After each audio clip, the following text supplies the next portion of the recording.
Hello guys, welcome to our YouTube channel study with M.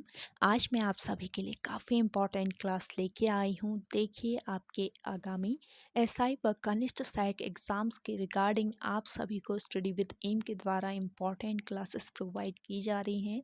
देखिए, उत्तराखंड की एक series चल रही है हमारी, इसका पार्ट 4 आप लोगों के लिए लेके आ चुकी हूँ मैं। इससे पहले आप सभी को 3 पार्ट प्रोवाइड कराए गए थे, जिसमें हमने मोस्ट इम्पॉर्टेंट क्वेश्चन कवर किए। आज की इस क्लास में भी हम इम्पॉर्टेंट क्वेश्चंस डिस्कस करेंगे, साथ ही साथ क्वेश्चन से रिलेटेड फैक्ट भी बताए जाएंगे आप लोगों को, जो कि आगामी एग्ज़ाम में काफ़ी हेल्पफुल रहने वाले हैं। तो आप हो सके तो इन्हें नोट डाउन करते चलिए। और देखिए, हिंदी की और जीएस की आप लोगों को साथ में क्लास प्रोवाइड कराई जा रही है स्टडी विद एम के द्वारा एसआई व कनिष्ठ सहायक एग्ज़ाम्स के रिगार्डिंग। तो आप लोग उन क्लासेस को भी फॉलो कर सकते हैं अगर आप एसआई व कनिष्ठ सहायक एग्ज़ाम्स की तैयारी कर रहे हैं तो। चलिए, आज की इस क्लास को हम स्टार्ट कर लेते हैं। स्टार्ट करने से पहले जिन लोगों ने अभी तक हमारे YouTube channel study with M को सब्सक्राइब नहीं किया है, वो सब्सक्राइब कर लें। साथ ही साथ बगल में जो बेल आइकन दिख रहा है, इसे भी प्रेस कर लें, ताकि आपके आगामी एग्ज़ाम के रिगार्डिंग कोई भी वीडियो हम अपने चैनल पर अपलोड करते हैं तो उसका लिंक आपको तुरंत मिल सके। आप लोग हमारे टेलीग्राम ग्रुप को भी ज्वाइन कर सकते हैं, ये भी स्टडी विद एम के नाम से ही बना हुआ है। टेलीग्राम ग्रुप पर क्विज़ कराई जाती है, साथ ही साथ इम्पॉर्टेंट पीडीएफ्स शेयर कर देते हैं हम। तो आप लोग टेलीग्राम ग्रुप को ज्वाइन कर सकते हैं।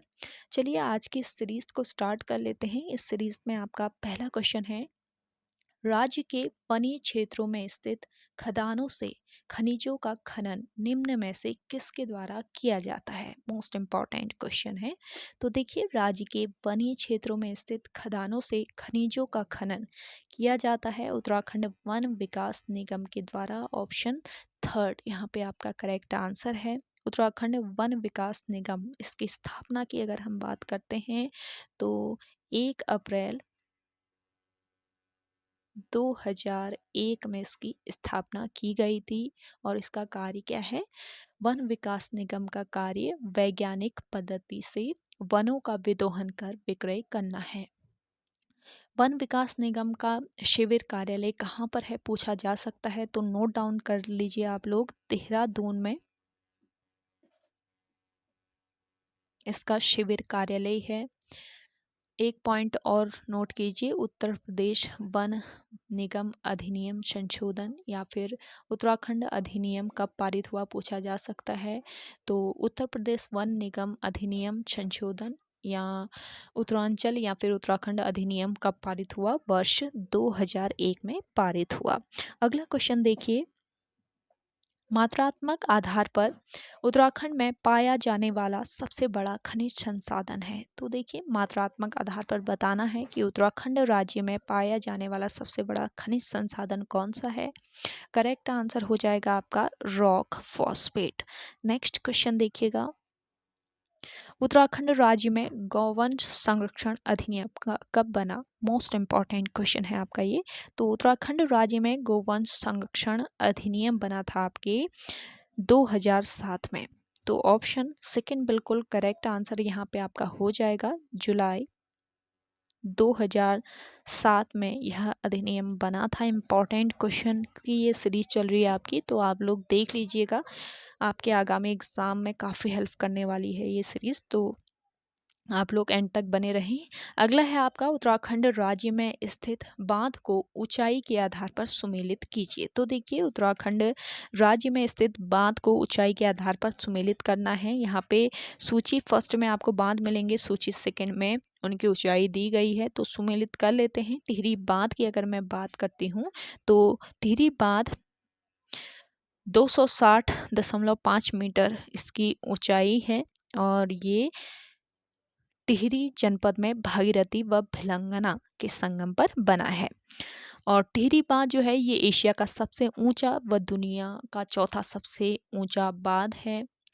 टिहरी बांध की विद्युत उत्पादन क्षमता पूछ ली जाए तो 2400 मेगावाट इसकी कुल विद्युत उत्पादन क्षमता है। किसाऊ बांध या फिर किसौ बांध इससे कहा जाता है। तो किसौ बांध जो है, ये कहाँ पर स्थित है, आपके टोंस नदी पर देहरादून में स्थित है। इसकी ऊंचाई कितनी है? किसाऊ बात की है 236 मीटर इसकी ऊंचाई है। लखवाड़ बांध की बात की जाए तो देखिए लखवाड़ बांध जो कि आपके यमुना नदी पर देहरादून में स्थित है। लखवाड़ बांध की ऊंचाई है आपकी 204 मीटर और कोठार बांध की ऊंचाई है 97.5 मीटर। तो ये सुमेलित आपको कर लेना है। कोठार बांध आपके किस नदी पर बना है पूछ लिया जा सकता है, तो आप लोग कोसी नदी याद रखिए, कोसी नदी पर यह बांध बना है। लखवाड़ बांध जो है ये यमुना नदी पर बना है देहरादून में और 2008 में इस बांध को केंद्र ने राष्ट्रीय परियोजना घोषित किया। और किस्सौ बांध जो है इसे भी जुलाई 2016 में राष्ट्रीय परियोजना घोषित किया गया है। इस पॉइंट को भी आप लोग याद रखेंगे। अगला क्वेश्चन है आपका पांडुकेश्वर ताम्रपत्र किस भाषा में लिखे गए हैं? मोस्ट इंपॉर्टेंट है। तो देखिए पांडुकेश्वर जो ताम्रपत्र हैं ये लिखे गए हैं किस भाषा में? पाली भाषा में। तो ऑप्शन फर्स्ट यहाँ पे आपका बिल्कुल राइट आंसर है। पांडुकेश्वर ताम्रपत्र का संबंध कत्यूरी या फिर कार्तिकेयपुर राजवंश से था। ललित सूरदेव का जो पांडुकेश्वर ताम्रपत्र है इसमें इसे मग्न धरती उद्धार के लिए बड़ा अवतार के समान बताया गया है। ललित सूरदेव जो है ये सबसे प्रतापी शासक था। इस पॉइंट को भी आप लोग ध्यान रखें। अगला क्वेश्चन है आपका उत्तराखंड आंदोलन स्मृतियों का हिमालय नामक पुस्तक के लेखक कौन है? तो देखिए उत्तराखंड आंदोलन स्मृतियों का हिमालय इस पुस्तक के लेखक थे हरीख लखेड़ा। हरीख लखेड़ा इनका नाम है, तो आप लोग नोट कर लीजिएगा। अगला क्वेश्चन देखेंगे वन संरक्षण के लिए कल्याण सिंह रावत ने मैती आंदोलन कब प्रारंभ किया? तो देखिए वन संरक्षण के लिए कल्याण सिंह रावत ने मैती आंदोलन प्रारंभ किया था कब?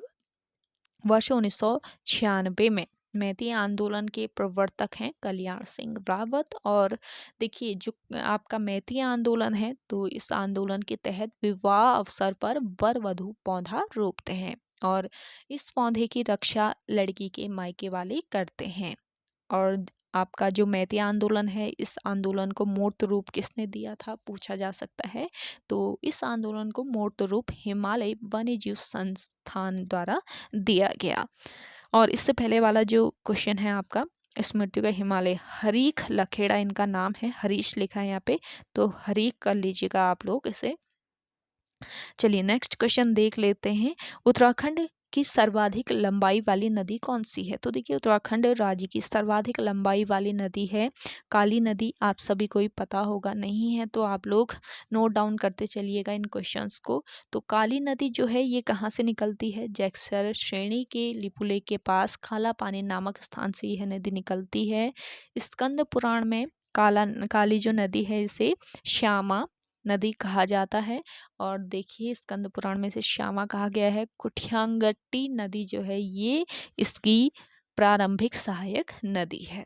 काली नदी काकागिरी पर्वत के समांतर और भारत व नेपाल की सीमा बनाते हुए बहती है। राज्य में बहने वाली सबसे लंबी नदी है ये काली नदी और इसकी लंबाई की अगर मैं बात करती हूँ तो 252 किलोमीटर इसकी लंबाई है। चलिए नेक्स्ट क्वेश्चन देख लेते हैं। सूची फर्स्ट को सूची सेकंड से सुमेलित कर रहे हैं। तो देखिए यहाँ पे सूची फर्स्ट में आपको परियोजनाएं दी गई हैं, सूची सेकंड में नदी दी गई हैं। तो देखिए कौन सी परियोजना किस नदी से संबंधित है यहाँ पे सुमेलित कर लेना है। देखिए खटीमा जो परियोजना है इसकी मैं बात करती हूँ तो ये शारदा नदी पर है। चीला परियोजना है आपके गंगा नदी पर। ढालीपुर परियोजना है यमुना नदी पर और छिबरो परियोजना है टोंस नदी पर। इम्पॉर्टेंट क्वेश्चंस की ये सीरीज है, हर एक क्वेश्चन बहुत ही इम्पॉर्टेंट है, आप लोग ध्यान से पढ़िए। अगला क्वेश्चन है गोरखा शासकों द्वारा मुख्यतः कृषक ब्राह्मणों से लिया जाने वाला कर था। तो देखिए गोरखा शासकों द्वारा मुख्यतः कृषक ब्राह्मणों से जो कर लिया जाता था कौन सा था ये बताना है। तो इस कर का नाम है कुशहीन नामक कर। अगला क्वेश्चन देखिएगा उत्तराखंड वन पंचायत के संदर्भ में समुदाय वन प्रबंधन संस्थान कब अस्तित्व में आया? मोस्ट इम्पॉर्टेंट क्वेश्चन है। तो देखिए, उत्तराखंड वन पंचायत के संदर्भ में समुदाय वन प्रबंधन संस्थान अस्तित्व में आया था वर्ष 1921 में। अगला क्वेश्चन देखें, उत्तराखंड का आंचलिक कथाकार किसे माना जाता है? तो देखिए, उत्तराखंड का आंचलिक कथाकार माना जाता है किसी शैलेश मटियानी जी को। तो ऑप्शन सेकेंड बिल्कुल यहाँ पे आपका राइट आंसर हो जाएगा। शैलेश मटियानी, इनके जन्म की बात की जाए तो वर्ष 1931 में इनका जन्म हुआ था। कहाँ पर? अल्मोड़ा में। अल्मोड़ा में इनका जन्म हुआ। राज्य के आंचलिक कथाकार या फिर कथा शिल्पी थे शैलेश मटियानी जी। मूल नाम क्या था इनका पूछ लिया जाए तो मूल नाम था इनका रमेश चंद्र। रमेश चंद्र इनका मूल नाम था। शैलेश मटियानी जी जो हैं, इन्होंने विकल्प नामक पत्रिका का प्रकाशन किया था। और देखिए, महाभोज इनकी एक कहानी थी जिसके लिए इन्हें उत्तर प्रदेश हिंदी संस्थान का प्रेमचंद पुरस्कार मिला था। और इनका एक उपन्यास भी है जिसका नाम है मुठभेड़।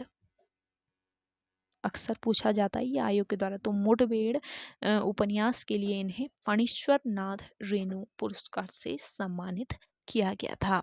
अगला क्वेश्चन देखेंगे, उत्तराखंड में डोला पालकी आंदोलन के प्रवर्तक कौन थे? तो देखिए, उत्तराखंड राज्य में डोला पालकी आंदोलन के प्रवर्तक कौन थे ये बताना है। तो आपका करेक्ट आंसर हो जाएगा जयानंद भारती।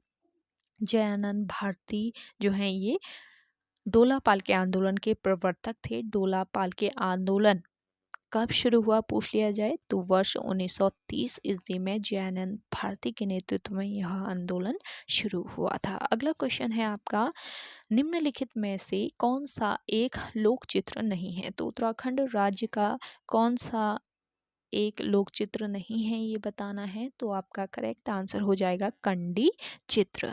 अगला क्वेश्चन देखेंगे, बैकुंठ चतुर्दशी का मेला प्रतिवर्ष कहाँ आयोजित किया जाता है? तो देखिए, बैकुंठ चतुर्दशी का जो मेला है ये प्रतिवर्ष आयोजित होता है। और कहाँ पर? पौड़ी गढ़वाल में यह मेला आयोजित होता है, पौड़ी गढ़वाल के श्रीनगर में। तो ऑप्शन फर्स्ट यहाँ पे आपका बिल्कुल राइट आंसर हो जाएगा। आप सभी को आज का ये सेशन पसंद आ रहा है, आप लोग लाइक कर लीजिए। जिन लोगों ने अभी भी हमारे YouTube channel study with M को सब्सक्राइब नहीं किया है वो सब्सक्राइब कर लें एंड शेयर ज़रूर कीजिएगा। काफ़ी मेहनत करके आप लोगों के लिए क्लास में लेके आती हूँ, तो आप लोग शेयर ज़रूर कीजिएगा।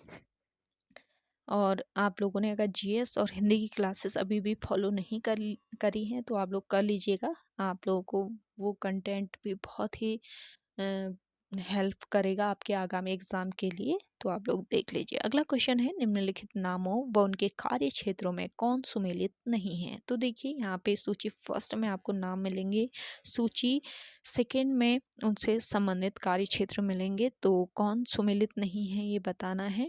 देखिए, नीलांबर पंत जो हैं ये अंतरिक्ष वैज्ञानिक हैं, ये आपका बिल्कुल सही है। खड़क सिंह वाल्दिया भूविज्ञान से संबंधित हैं, ये भी सही है। आदित्य नारायण पुरोहित कृषि विज्ञान से संबंधित है, ये भी सही है आपका। अब इसमें सुमेलित कौन सा नहीं है ये बताना है। तो आपका देवी दत्त पंत औषधि वैज्ञानिक ये आपका सुमेलित नहीं है। तो बिल्कुल यहाँ पे आपका राइट आंसर ये हो जाएगा। देवी दत्त पंत की अगर मैं बात करती हूँ तो देवी दत्त पंत ने भौतिक विषय में प्रकाश मिति से संबंधित शोध कार्य किया था। तो भौतिक विज्ञान से इनका संबंध है। और पिथौरागढ़